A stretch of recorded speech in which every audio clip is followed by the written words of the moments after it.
সুপ্রিয় দর্শক, স্বাগত জানাচ্ছে। বাংলাদেশ ভারত সীমান্ত যা বিশ্বের অন্যতম দীর্ঘ এবং স্পর্শকাতর সীমান্ত হিসেবে পরিচিত। কয়েক দশক ধরে এই সীমান্ত কখনো কাঁটা তারের বেড়া, কখনো বিএসএফ এর গুলিবর্ষণ, আবার কখনো গরু পাচার বা চোরাচালানের খবরে উত্তপ্ত থেকেছে। এই সীমান্তকে ঘিরে এক অভূতপূর্ব পরিকল্পনার খবর সামনে এসেছে, যা বিশ্বজুড়ে হইচই ফেলে দিয়েছে। আর এই খবর কেবল নজিরবিহীন নয়, বরং শিউরে ওঠার মতো। যাকে ঘিরে তৈরি হয়েছে সীমান্তে নতুন উত্তেজনা। এই পরিস্থিতির আঁচ এসে পড়েছে বাংলাদেশ সীমান্তেও। দেশের প্রতিটি সীমান্তে সর্বোচ্চ সতর্কতা বা রেড অ্যালার্ট জারি করেছে বর্ডার গার্ড বাংলাদেশ। হঠাৎ করে কেন ভারত বাংলাদেশ সীমান্তে এমন পরিস্থিতি তৈরি হলো? পশ্চিমবঙ্গে মমতা ব্যানার্জির পতন হয়েছে, তিস্তা চুক্তির সবচেয়ে বড় বাধাটিও সরে গেছে। ভারতের পশ্চিমবঙ্গের রাজনৈতিক পালাবদলে এবার কি খুলবে ভাগ্যের দুয়ার? প্রশ্ন উঠছে, বাংলাদেশ কি ভারতের দিকে হাত বাড়াবে, নাকি চীনের কাঁধে ভর করে তিস্তা বাঁচাবে? এই দুই পথের রাজনৈতিক ও ভূকৌশলগত পরিণতি কি হবে? তিস্তা মহাপরিকল্পনায় চীনের আগ্রহ আর ভারতের পশ্চিমবঙ্গের নতুন রাজনৈতিক সমীকরণ নিয়েই এবারের এই বিশেষ প্রতিবেদন সাজিয়েছে।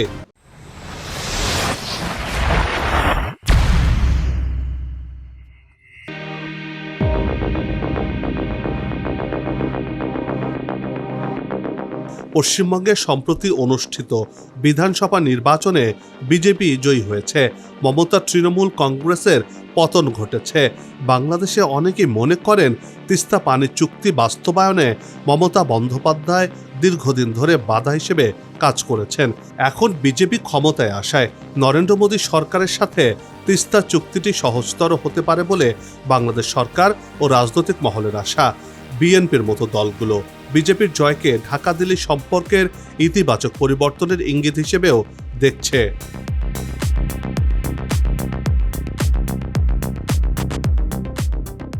এই প্রথম বাংলাদেশকে বেষ্টনী দিয়ে ঘিরে ফেলল বিজেপি।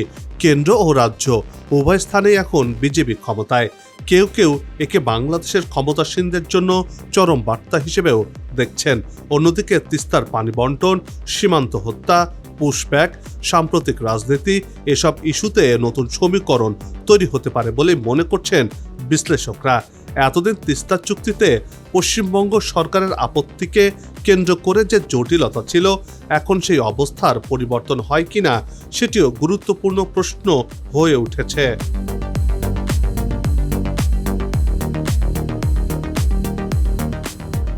2011 সাল থেকে তিস্তা পানি বন্টন চুক্তি অধরা। মনমোহন সিং ও নরেন্দ্র মোদী বারবার যুক্তরাষ্ট্রীয় কাঠামোর প্রসঙ্গ তুললেও চুক্তি সই থেকে পিছিয়ে গেছে। কেন্দ্রের অসহায়তার কথা উল্লেখ করা হয়েছে, যেটি করেছেন তৎকালীন মুখ্যমন্ত্রী মমতা ব্যানার্জি। কলকাতা ও দিল্লিতে এখন একই দলের সরকার কায়েম হওয়ায় সেই অজুহাত আর খাড়া করা যাবে না বলে মনে করছেন বিশ্লেষকরা। ভারতের উত্তরবঙ্গের একচ্ছত্র অধিকারীও এখন বিজেপির হাতে। তবে এখানে একটু মনে করিয়ে দেওয়া দরকার, আসামের বিজেপি নেতাদের বিরোধিতায় মনমোহন সিং সরকার বাংলাদেশের সঙ্গে স্থল সীমান্ত চুক্তি সই করতে পারেনি। মোদী প্রধানমন্ত্রী হয়ে সেই আপত্তি উপেক্ষা করে চুক্তি সই করেছিলেন। দীর্ঘ প্রতীক্ষিত তিস্তা চুক্তির ক্ষেত্রেও মোদী তেমন ভূমিকা পালন করতে পারলে দ্বিপক্ষীয় সম্পর্কের ইতিহাস অন্যভাবে লেখা হবে।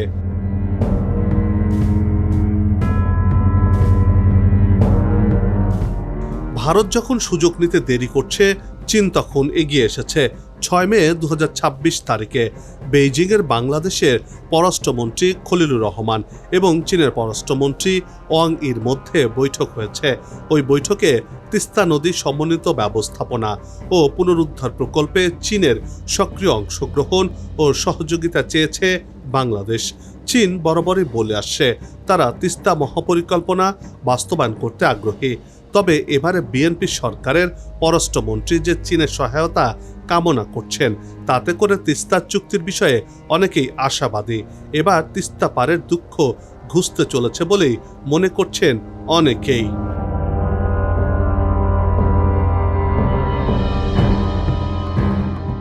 তিস্তা মহাপরিকল্পনা বাস্তবায়নে খরচ হবে $1 বিলিয়ন বা 10,000 কোটি টাকার মতো। এর আগে বাংলাদেশে নিযুক্ত চীনের রাষ্ট্রদূত ওয়াও ওয়েন তিস্তা প্রকল্পে কাজ শিগগিরই শুরু হবে বলে আশার কথা শুনিয়েছিলেন। বাংলাদেশ চাইলে চলতি বছরেই তিস্তা মহাপরিকল্পনার কাজ শুরু করে 2029 সালের মধ্যে শেষ করার পরিকল্পনার কথাও তিনি শুনিয়েছিলেন। অর্থাৎ চীন তিস্তা মহাপরিকল্পনা বাস্তবায়নের জন্য একেবারে রেডি। চুক্তি হলেই তারা পুরোদমে কাজ শুরু করবে। কিন্তু প্রশ্ন হচ্ছে, তিস্তা নিয়ে কেন এত আগ্রহ চীনের? দর্শক, চলুন সেই সমীকরণ এবার একটু মেলানো যাক।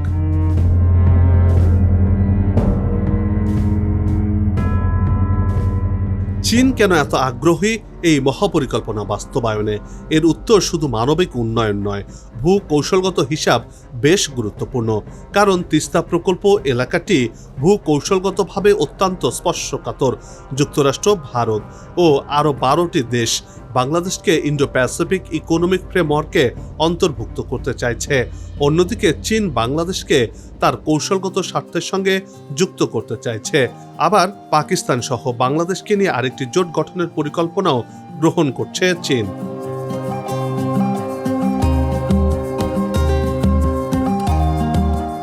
এসব কারণে তিস্তা প্রকল্প নিয়ে চীনের আগ্রহকে ভারত বরাবরই সন্দেহের চোখে দেখে আসছে। ভারত মনে করে চীন তাদের বেল্ট অ্যান্ড রোড ইনিশিয়েটিভের মাধ্যমে ভারতকে চারপাশ থেকে ঘিরে ফেলতে চায়। তিস্তা প্রকল্পে চীনা উপস্থিতি মানে উত্তর পূর্ব ভারতের 7টি রাজ্য, যা 7 সিস্টার্স নামে পরিচিত, তার একমাত্র সংযোগপথ শিলিগুড়ি করিডোর বা চিকেন নেকের কাছে চীনা উপস্থিতি। ভারত তাদের সীমান্তবর্তী এলাকায় চীনাদের উপস্থিতি চাচ্ছে না। অর্থাৎ চীনা প্রকৌশলী ও প্রযুক্তিবিদদের হুমকি হিসেবে দেখছে ভারত। ভারতের নিরাপত্তা পরিকল্পনাকারীদের কাছে এটি সবচেয়ে বড় দুঃস্বপ্ন। ভারত এরই মধ্যে চীনের এই সম্পৃক্ততার বিরোধিতা করে আসছে।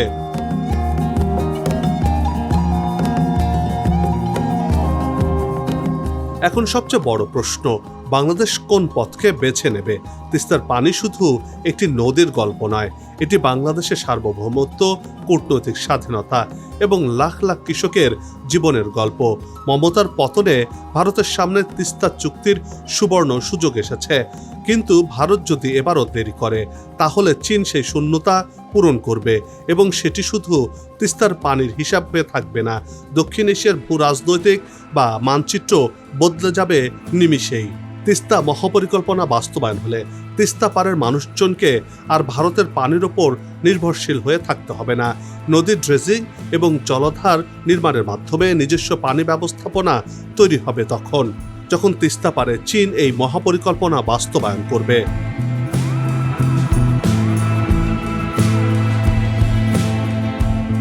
তবে চীনকে এই প্রকল্পে যুক্ত করা ভারতের জন্য চরম অস্বস্তিকর, কারণ এটি ভারতের শিলিগুড়ি করিডোর বা চিকেন নেকের অত্যন্ত কাছে। চীন তিস্তা মহাপরিকল্পনা বাস্তবায়ন করলে ভারত মহাবিপদে পড়ে যাবে। তাই বিশেষজ্ঞরা বলছেন, তিস্তা এখন বাংলাদেশের জন্য আশীর্বাদ হয়ে দেখা দিয়েছে। ভারত চুক্তি না করলে বিপদে পড়বে, ফলে ঢাকার একচালে ভারতের খেল খতম হয়ে যেতে পারে বলেই মনে করছেন বিশ্লেষকরা।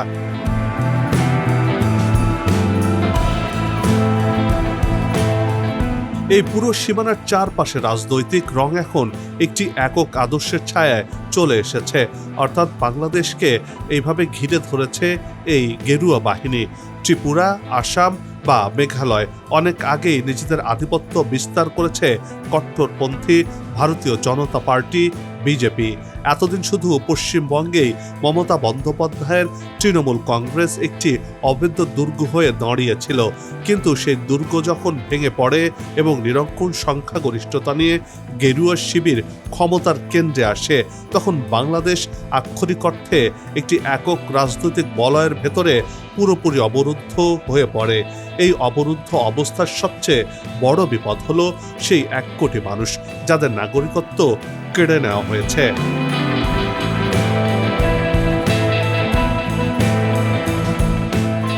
এর মধ্যে এমনও লাখ লাখ পরিবার রয়েছে যারা হয়তো 1947 সালের দেশভাগের সময় এই সীমানায় পাড়ি জমিয়েছিলেন। এই মানুষগুলো কোনো অনুপ্রবেশকারী ছিলেন না, ছিলেন বাস্তুচ্যুত আশ্রয় প্রার্থী। তৃতীয় বা চতুর্থ প্রজন্ম ধরে তারা এই মাটিতেই বসবাস করছেন। তাদের নামে জমির দলিল রয়েছে, ব্যাংক হিসাবও রয়েছে, তাদের সন্তানদের স্কুলের বৈধ সার্টিফিকেটও রয়েছে।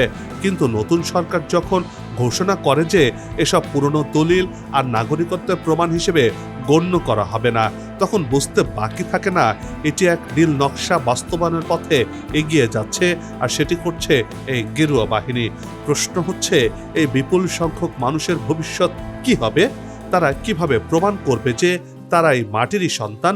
যুগ যুগ ধরে গড়ে তোলা শেকড় যখন এক নিমেষেই উপড়ে ফেলার প্রক্রিয়া শুরু হবে, তখন লাখ লাখ মানুষের জীবনে নেমে আসবে এক অমানিসার অন্ধকার।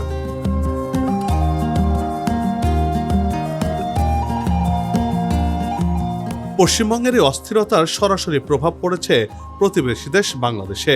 ভারতের দিক থেকে জোরপূর্বক পুশব্যাক করার আশঙ্কায় বাংলাদেশ ভারত সীমান্তে নতুন করে উত্তেজনা ছড়িয়ে পড়েছে। বাংলাদেশের সীমান্তরক্ষী বাহিনী বিজিবি তাদের নজরদারি কয়েক গুণ বাড়িয়ে দিয়েছে। এরই মধ্যে সন্দেহজনক গতিবিধি ও জোরপূর্বক প্রবেশ ঠেকাতে সতর্কতা বাড়ানো হয়েছে। ভারতের পশ্চিমবঙ্গের চলমান রাজনৈতিক পরিস্থিতিকে কেন্দ্র করে সম্ভাব্য অনুপ্রবেশ ও পুশিন ঠেকাতে সীমান্ত জুড়ে সর্বোচ্চ সতর্কতা জারি করেছে বর্ডার গার্ড বাংলাদেশ। সীমান্ত এলাকায় টহল, গোয়েন্দা নজরদারি ও বিশেষ নিরাপত্তা ব্যবস্থা এরই মধ্যে জোরদার করা হয়েছে।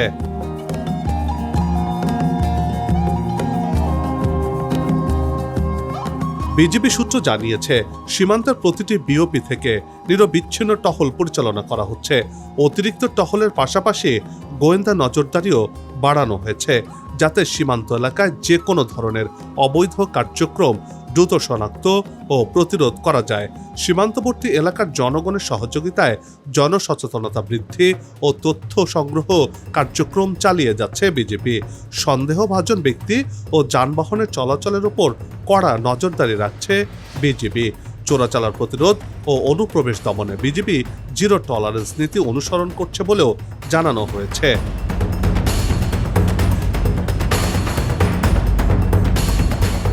বাংলাদেশের সীমান্তে ভারত কাঁটাতারের বেড়া দিয়ে নিরাপত্তা ব্যবস্থাকে জোরদার করেছে। বলাচলা স্থলভাগের সবটুকুই কাঁটাতারের বেড়া দিয়ে অনুপ্রবেশ এবং চোরাচালান ঠেকানোর চেষ্টা করছে ভারত। জানা গেছে, ভারত ও বাংলাদেশের মধ্যে বিদ্যমান 4096 কিলোমিটার সীমান্তের মধ্যে 3271 কিলোমিটারে কাঁটাতারের বেড়া দিয়েছে ভারত। পশ্চিমবঙ্গ, আসাম, মেঘালয়, ত্রিপুরা ও মিজোরামের প্রায় 850 কিলোমিটার এলাকা অত্যন্ত দুর্গম। এর মধ্যে প্রায় 175 কিলোমিটার নদী ও জলভূমি দিয়ে গেছে, যেখানে কাঁটাতারের বেড়া দেওয়া কার্যত অসম্ভব।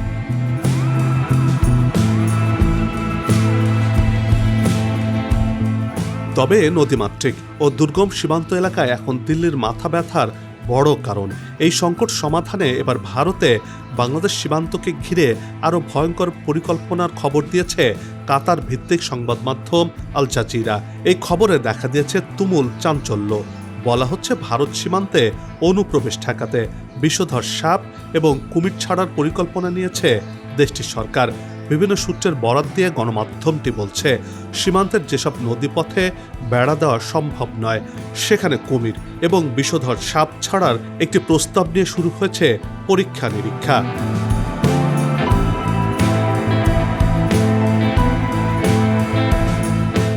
সীমান্তে বন্যপ্রাণী মোতায়েনের চিন্তাটি আধুনিক যুগের রাষ্ট্রচিন্তার সাথে একেবারেই মানায় না।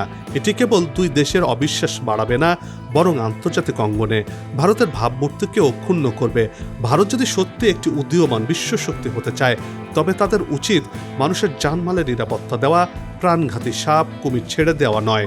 দুই দেশের সম্পর্ক পুনর্গঠনের এই সন্ধিক্ষণে এই পরিকল্পনা কতটা বিবেচনাপ্রসূত, সেই প্রশ্নের উত্তর দিল্লিকেই দিতে হবে।